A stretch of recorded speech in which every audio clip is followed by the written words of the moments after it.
বালিশের পাশে মোবাইল রেখে ঘুমালে 4 ধরনের রোগ আপনার হতে পারে।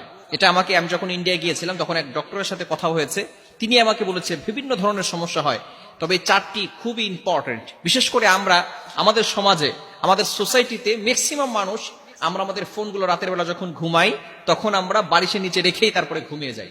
এরকম হয় কি হয় না? বিশেষ করে ম্যাক্সিমাম ইয়াং পিপল যারা আছি তারা আমরা মোবাইল এসে আমাদের যুব সমাজকে একেবারে ধ্বংসের দ্বার প্রান্তে নিয়ে গেছে। মোবাইলে ভালো আছে, খারাপ আছে, তবে আমরা ভালোটা ইউজ না করে আমরা খারাপটা ব্যবহার করার চেষ্টা করি। বিশেষ করে বালিশের পাশেই আমরা মোবাইল রেখে তারপরে ঘুমিয়ে যাই।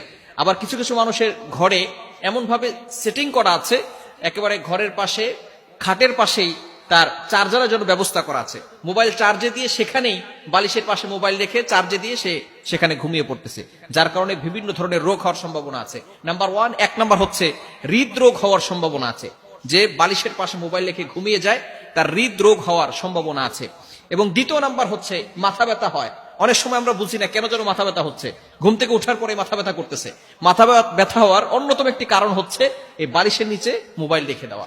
এবং তৃতীয় নাম্বার হচ্ছে ব্রেন ক্যান্সার হওয়ার সম্ভাবনা আছে। মানুষের ইন্টেলেকচুয়াল পাওয়ার, মেধা শক্তি দুর্বল হয়ে যায়। শুধু তাই নয়, ব্রেন ক্যান্সার হওয়ার একটা প্রবল সম্ভাবনা তার হয়ে যায় যদি বালিশের নিচে মোবাইল রেখে ঘুমায়। এজন্য অবশ্যই আমরা এই বিষয়গুলো থেকে দূরে থাকার চেষ্টা করব। এবং 4 নাম্বার হচ্ছে হার্টের সমস্যা হওয়ার সম্ভাবনা আছে। এই 4 ধরনের ক্ষতি হবে যদি বালিশের পাশে আপনি মোবাইল রেখে ঘুমান। এই মোবাইল থেকে আমাদেরকে দূরে সরে আসতে হবে, মোবাইলটাকে মুসলমান বানাতে হবে। আমরা মোবাইলের ভিতরে শুধু অশ্লীল ভিডিও দেখি, যারা ফেসবুক ইউজ করি মোবাইলের ভিতরে শুধু বাজে ভিডিও, বাজে লিঙ্ক, এটা আমরা বন্ধুদের সাথে শেয়ার করে থাকি। খবরদার এটা করবেন না। একদিন আপনি থাকবেন না, কিন্তু আপনার ফেসবুক ঠিকই থাকবে। ফেসবুকে আপনি যে মিথ্যা পোস্ট করেছিলেন সেটা ঠিকই থাকবে। একদিন আপনি থাকবেন না, আপনার ছবিগুলো থাকবে। আপনি যে অশ্লীল ভিডিও শেয়ার করেছেন সেটা থাকবে। আপনি গ্রুপে অশ্লীল ভিডিও দিয়েছেন সেটা ফেসবুকে থেকে যাবে। আপনি একদিন থাকবেন না, কিন্তু এই গুনাহগুলো অবশ্যই সদকায়ে জারিয়া হিসেবে আল্লাহ পাক রব্বুল আলামিন আপনার কবরে দিয়ে দিবেন। এজন্য অবশ্যই এই ফেসবুকটাকে মুসলমান বানাতে হবে। আপনি সঠিক কাজ করেন, স্ট্যাটাস দেন, সুন্দর সুন্দর পোস্ট করেন। আপনি ফেসবুকের মাধ্যমে আপনি ইসলাম প্রচার করতে পারেন। আপনি হাদিসের কিতাব পড়েন, বিভিন্ন ধরনের হাদিসের কিতাব আপনার বই ঘরের ভিতরে রাখেন, হাদিসের কিতাব পড়েন। আপনি সুন্দর সুন্দর হাদিস আপনি স্ট্যাটাস দেন।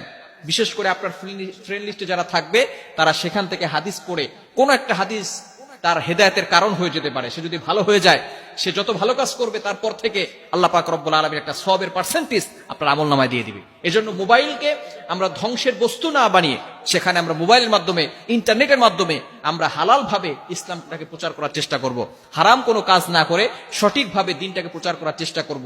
তাহলে আল্লাহ পাক রব্বুল আলামিন আমাদেরকেও সওয়াবের ভাগীদার করবেন। আল্লাহ তাআলা আমাদের সকলকে এই বিষয়টি বুঝার তৌফিক দান করেন।